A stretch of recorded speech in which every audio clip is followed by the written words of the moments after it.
दोस्तों, राजेश अपनी 14 साल की बेटी प्रिया के साथ लगातार शारीरिक संबंध बना रहा था। अच्छा, वह इतनी दर्दनाक तरीके से संबंध बना रहा था कि प्रिया की हालत खराब होती जा रही थी। लेकिन प्रिया भी अपने पिता का भरपूर साथ दे रही थी। इन दोनों की खूबसूरत सिसकारियां पूरे रूम में गूंज रही थीं। लगभग 1 साल तक इन दोनों का खेल चलता रहा है, लेकिन 1 साल के बाद इन दोनों के साथ कुछ ऐसा होता है दोस्तों, जिसे जानने के बाद आपके रोंगटे खड़े हो जाएंगे। आप भी हैरान और परेशान हो जाओगे। इसीलिए दोस्तों, इस कहानी में आप अंत तक बने रहे। और मेरी आप लोगों से रिक्वेस्ट है, अगर अभी तक आपने मेरे चैनल को सब्सक्राइब नहीं किया है तो कर लीजिएगा और वीडियो को लाइक कर दीजिएगा। आप लोग वीडियो के अंत तक बने रहिएगा और इस वीडियो की कमेंट में आप अपना नाम और अपनी सिटी का नाम जरूर लिखें। दरअसल दोस्तों, ये सच्ची कहानी गुजरात की है, जहां पर राजेश नाम का एक व्यक्ति अपने परिवार के साथ रहा करता था। अच्छा, राजेश की शादी हो चुकी थी। राजेश के 2 बच्चे भी थे। बड़ा बेटा 8 साल का था और छोटी बेटी 6 साल की थी। राजेश की अगर कारोबार की हम बात करें तो उसका दूध का कारोबार था और घर पर ही उसका कारोबार था। पैसा अच्छा खासा आता था, किसी तरह की कोई दिक्कत परेशानी नहीं थी। अच्छा, राजेश का अपनी पत्नी के साथ अक्सर झगड़ा हुआ करता था। जब वह रात में अपनी पत्नी के साथ संबंध बनाया करता था तो उसकी पत्नी एक ही बार राजेश को संबंध बनाने देती थी, लेकिन जब राजेश दूसरी बार संबंध बनाने की कोशिश करता था तो उसको मना कर देती थी और संबंध बनाने नहीं देती थी। इस पर राजेश को गुस्सा आ जाया करता था। वह उससे मारपीट शुरू कर देता था, उसको गाली गलौज देना शुरू कर देता था। एक दिन दोस्तों, मामला इतना बढ़ जाता है कि उसकी पत्नी राजेश को छोड़कर और अपने दोनों बच्चों को लेकर अपने मायके चली जाती है और राजेश से कहती है कि मैं तुम्हारे साथ एक पल भी नहीं रह सकती हूँ, तुमसे तलाक ले लूंगी। अब राजेश अकेला हो जाता है। घर उसको काट खाने को दौड़ने लगा था। ये सोच रहा था कि आखिर क्या किया जाए। लगभग इस तरीके से 6 महीने का समय गुजर जाता है। 6 महीने के अंदर राजेश अपनी पत्नी से 2 बार मिलने के लिए जाता है और उसको मनाने की कोशिश करता है और उसको वापस लाने की कोशिश करता है, लेकिन उसकी पत्नी उसकी एक ना सुनती है और कहती है कि मैं तुम्हारे साथ एक पल भी नहीं रह सकती हूँ, तुम यहाँ से चले जाओ। जब राजेश अपनी पत्नी की यह बात सुनता है तो वापस चला जाता है। अब यही सोचने लगता है कि आखिर अब क्या करेगा वह, क्योंकि वह तो अकेला हो चुका था। जो उसकी शारीरिक ज़रूरतें हैं अब कैसे उसकी पूरी होंगी। इसीलिए उसने एक प्लान बनाया और अपने दोस्त से कहा कि वह दूसरी शादी करना चाहता है। उसके लिए कोई ऐसी महिला बताएं जो उससे शादी कर सके। उसके दोस्त ने कहा कि आप मुझे 1 महीने का समय दे दीजिए, मैं 1 महीने के अंदर ऐसे कोई महिला बताऊंगा जो आपसे शादी कर सके। 1 महीने के बाद उसके दोस्त ने एक ऐसी महिला बताई जो विधवा थी। उसके पति का एक्सीडेंट हो चुका था, वो दुनिया से जा चुका था। अच्छा, उस महिला की एक 12 साल की बेटी थी जो उसी के साथ रहा करती थी। जब उसके दोस्त ने यह कहा कि उसकी एक 12 साल की बेटी है और वह महिला विधवा है और शादी करना चाहती है, तो तुम्हारे लिए यह औरत बिल्कुल परफेक्ट रहेगी, आप इससे शादी कर लो। राजेश को उसकी बात पसंद आ जाती है और वह कहता है कि ठीक है, मैं तैयार हूं। अब कुछ दोस्त वगैरह मिलते हैं और मिलने के बाद एक मंदिर में जाकर राजेश उस महिला से शादी कर लेता है। अब राजेश उस महिला को अपनी दुल्हन बनाकर घर लेकर आ जाता है। इन दोनों का वैवाहिक जीवन बड़े अच्छे से गुजर रहा था। राजेश की शारीरिक जरूरत है पूरी होने लगी थी, उसे महिला की शारीरिक जरूरतें पूरी होने लगी थी, उस महिला की भी शारीरिक जरूरतें पूरी होने लगी थी। किसी तरह की कोई दिक्कत परेशानी नहीं थी। अच्छा, राजेश का जो कारोबार था वह काफी अच्छा कारोबार था। पैसे से लेकर तो किसी तरह की कोई दिक्कत होती ही नहीं थी। जो 12 साल की लड़की होती है जिसका नाम प्रिया होता है, वह भी इन्हीं के साथ रह रही होती है। एक दिन राजेश की पहली पत्नी को पता लग जाता है कि राजेश ने दूसरी शादी कर ली है और अपनी पत्नी के साथ वह वहीं पर रह रहा है। लेकिन उसकी पत्नी को कोई फर्क नहीं पड़ता है, क्योंकि उसकी पत्नी ने तो उसको हमेशा के लिए छोड़ने का प्लान बना लिया था और उससे तलाक लेने का पूरा प्लान बना लिया था कि अब वह राजेश के साथ एक पल भी नहीं रहेगी, वह उससे तलाक ले लेगी। इसलिए दूसरी शादी करने के बाद भी पहली पत्नी को कोई फर्क नहीं पड़ा था। खैर, धीरे धीरे इस तरीके से लगभग 9 महीने का समय गुजर जाता है। राजेश की जो दूसरी पत्नी थी वह गर्भवती होती है, वह बच्चे को जन्म देने वाली होती है, तो उसकी हालत खराब हो रही थी, उसको काफी पीड़ा हो रही थी। इसलिए राजेश उसको एक नजदीकी नर्सिंग होम में लेकर जाता है और वहां पर जाकर उसका चेकअप वगैरह कराता है। डॉक्टर उसे भर्ती कर लेते हैं। लेकिन सबसे बड़ी दिक्कत यह थी कि उसकी जो पत्नी का जो बच्चा होने वाला था वह अंदर पेट में ही वह बच्चा मर चुका था।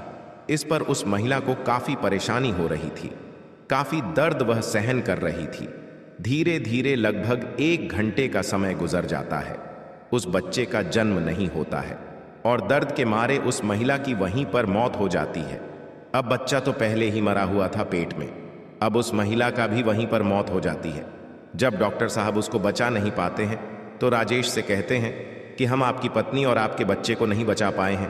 राजेश अपनी पत्नी को अस्पताल से लेकर घर आ जाता है और उसका अंतिम संस्कार कर देता है। अब राजेश फिर से अकेला हो चुका था, खोया खोया हुआ रहने लगा था। ना ही वह किसी से बात करता था और ना ही वह किसी से बोलता। इस तरीके से लगभग धीरे धीरे 6 महीने का समय और गुजर जाता है। उसकी सौतेली बेटी लगभग 14 साल की हो चुकी थी। एक दिन राजेश घर पर अकेला बैठा हुआ होता है। उसकी सौतेली बेटी नहाने के लिए बाथरूम जाती है और जब बाथरूम से बाहर निकलती है तो उसका पूरा शरीर भीगा हुआ था। उसके कपड़े भीगे हुए थे, उसके भीगे हुए कपड़ों में पूरा शरीर नग्न दिख रहा था। जब राजेश की नजर अपनी सौतेली बेटी के ऊपर जाती है तो उसका दिमाग खराब हो जाता है। वह सोचने लगता है कि आखिर यह जो इसका शरीर है, इतना गदराया हुआ शरीर है, आखिर अगर यह शरीर उसे मिल जाए तो उसकी जिंदगी ही बदल जाएगी। क्योंकि वह यह सोच रहा था, यह तो उसकी सगी बेटी तो है नहीं, उसकी दूसरी पत्नी की बेटी है, उसकी सौतेली बेटी है। अगर यह उसके साथ गलत काम करेगा तो कोई दिक्कत परेशानी नहीं है। अब वो यही सोच रहा था तो उसने अपने दिमाग में एक खौफनाक प्लान बनाया। उसने सोचा कि इसको ब्लू फिल्म दिखा के इसको सबसे पहले लत लगाई जाए और जब उसको ब्लू फिल्म की लत लग जाएगी तब उसके साथ बड़ी आसानी से संबंध बना लेगा। अब एक दिन जो है वह बैठा हुआ था, वह अपनी सौतेली बेटी को अपने पास बुलाता है और बैठता है और मोबाइल में जो है तरह तरह की वीडियो चलाने लगता है, ब्लू फिल्म चलाने लगता है। जब उसकी सौतेली बेटी यह सब देखती है तो वह नाराज हो जाती है और कहती है कि नहीं पापा, यह क्या देख रहे हो, आप तो गंदे हो। तो राजेश कहता है कि नहीं बेटा, यह सब अच्छा है और आगे चलकर आपको बहुत अच्छा लगेगा, आपको इससे बहुत सीख मिलेगी। तो उसकी बेटी भी उसकी बात सुनकर यह सब वीडियो देखने लगती है। वीडियो देखते देखते वह उत्तेजित हो जाती है। राजेश भी उत्तेजित हो जाता है, लेकिन वह यह नहीं सोचता है कि वह अब भी उसके ऊपर हाथ डालें। वह सोचता है कि कुछ महीने और गुजर जाएंगे, उसके बाद वह उसके ऊपर हाथ डालेगा। अब उसकी सौतेली बेटी को यह सारी वीडियो अच्छी लगने लगी थी। वह कभी कभी अपनी सौतेले बाप से फोन लेकर गंदी वीडियो ब्लू फिल्म देखा करती थी। अब इस तरीके से लगभग 1 महीने का समय गुजर जाता है, जो प्रिया को अब ब्लू फिल्म देखने की लत भी लग चुकी थी।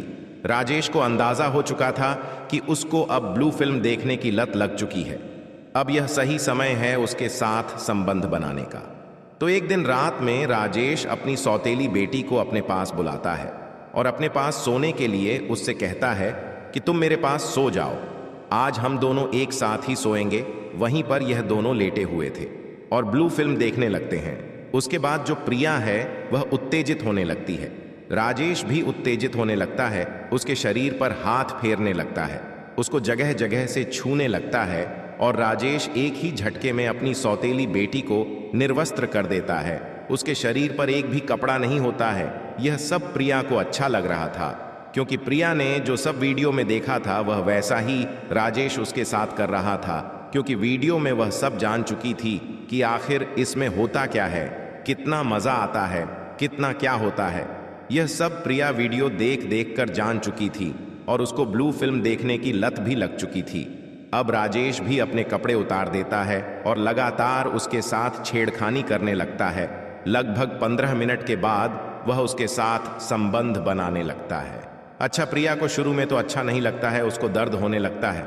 वह कहती है कि पापा मुझे छोड़ दीजिए, मुझे बहुत दर्द हो रहा है। लेकिन यह इंसान उसे कहाँ छोड़ने वाला था। यह लगातार उसके साथ शारीरिक संबंध बना रहा था। इतनी दर्दनाक तरीके से संबंध बना रहा था कि प्रिया की चीख निकलने लगती है, वह रोने लगती है। उसके बाद आधे घंटे तक यह संबंध बनाता है और जब यह थक जाता है तो उसे छोड़ देता है। उसके बाद वहीं पर यह दोनों सो जाते हैं। फिर अगला दिन होता है, राजेश अपनी सौतेली बेटी को फिर से अपने पास बुलाता है, फिर से ब्लू फिल्म दिखाता है और फिर से उसके साथ संबंध बनाने लगता है। अच्छा, आज जब राजेश उसके साथ संबंध बना रहा था तो प्रिया को भी अच्छा लग रहा था, उसको भी एंजॉय आ रहा था, वह भी अपने पिता का भरपूर साथ दे रही थी। यह राजेश अपनी सौतेली बेटी के साथ लगातार शारीरिक संबंध बना रहा था। इस तरीके से अब इनका जो खेल है अब रोज चलने लगा था। अब प्रिया को भी यह सब अच्छा लगने लगा था। वह भी राजेश के साथ रोज संबंध बनाया करती थी। लगभग धीरे धीरे अब 8 महीने का समय गुजर जाता है। प्रिया एक दिन आंगन में खेल रही होती हैं। अब पड़ोस की महिलाओं की नज़र प्रिया पर पड़ती है। वह उसके पास आती है और उसका बढ़ा हुआ पेट देखती है तो उन महिलाओं को समझने में ज़्यादा वक्त नहीं लगा कि प्रिया गर्भवती है। इसलिए वह प्रिया को लेकर एक पास के नर्सिंग होम में जाती है और वहां पर जब उसका चेकअप करती है तो डॉक्टर यह पुष्टि करते हैं कि प्रिया 8 महीने की गर्भवती है। जब आस पड़ोस वाले गांव के लोग जब यह सब सुनते हैं तो दंग रह जाते हैं, परेशान हो जाते हैं, उनके रोंगटे खड़े हो जाते हैं। अच्छा, उन्हें पड़ोस में से एक व्यक्ति जो है पुलिस को इत्तिला कर देता है, क्योंकि यह पोक्सो एक्ट का मामला था, नाबालिग लड़की का मामला था। जब पुलिस यह खबर सुनती है तो तुरंत पुलिस वहां पर पहुंच जाती है और लड़की को अपने कब्जे में ले लेती है। लड़की से पूछताछ करने लगती है कि आखिर बेटा तुम्हारे साथ यह सब किसने किया है, क्या तुमने अपनी मर्जी से यह सब करवाया है? क्योंकि लड़की अभी न समझ थी और गर्भवती हो चुकी थी, इसलिए लड़की जो है बताने में थोड़ा हिचकिचा रही थी। लेकिन जब उससे थोड़ा सख्ती से पेश आती है पुलिस तो वह टूट जाती है और पूरी कहानी बताती है कि जो उसके सौतेले पिता राजेश है वह उसके साथ रोज रात में यह सब हरकत करते हैं और उसको ब्लू फिल्म दिखाया करते हैं। जब पुलिस यह बात सुनती है और पूरे गांव वाले जब यह बात सुनते हैं तो दंग रह जाते हैं, परेशान हो जाते हैं, उनके पैरों के नीचे से जमीन खिसक जाती है। अब तुरंत ही राजेश को पुलिस गिरफ्तार कर लेती है और उसको थाने लेकर जाती है और सबसे पहले तो उसकी कुटाई की जाती है, बढ़िया तरीके से डंडों से उसको मारा जाता है। उसके बाद उससे पूछताछ की जाती है और पूरी कहानी जब राजेश बताता है तो पुलिस भी दंग रह गई और गांव वाली भी दंग रह गए। जब इसके बारे में लोगों को सोशल मीडिया और अखबारों के माध्यम से पता लगा तो लोग यह सोचने पर मजबूर हो गए कि एक बाप अपनी बेटी के साथ इतना गलत काम कैसे कर सकता है। इस बाप ने रिश्तों को ही शर्मसार कर दिया, रिश्तों को ही तार तार कर दिया।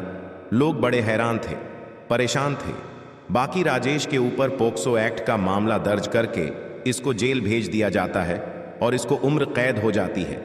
अब ये अपने गुनाहों की सजा जेल में भुगत रहा है। बाकी दोस्तों, मेरा मकसद आप लोगों को परेशान करना या फिर हैरान करना नहीं था। मेरा मकसद सिर्फ आप लोगों को सचेत करना और जागरूक करना था कि लोग इस तरह के इस समाज में रहते हैं। बाकी राजेश ने जो अपनी सौतेली बेटी के साथ किया यह लोगों को शर्मसार करने वाला था, लोगों को हैरान करने वाला था, एक समाज में गलत मैसेज देने वाला व्यक्ति था। बाकी दोस्तों, इस कहानी से आपको क्या सीख मिलती है आप हमें कमेंट सेक्शन में ज़रूर बताइएगा। मिलते हैं एक नई वीडियो में। आप अपना और अपने परिवार का ख्याल रखें। धन्यवाद।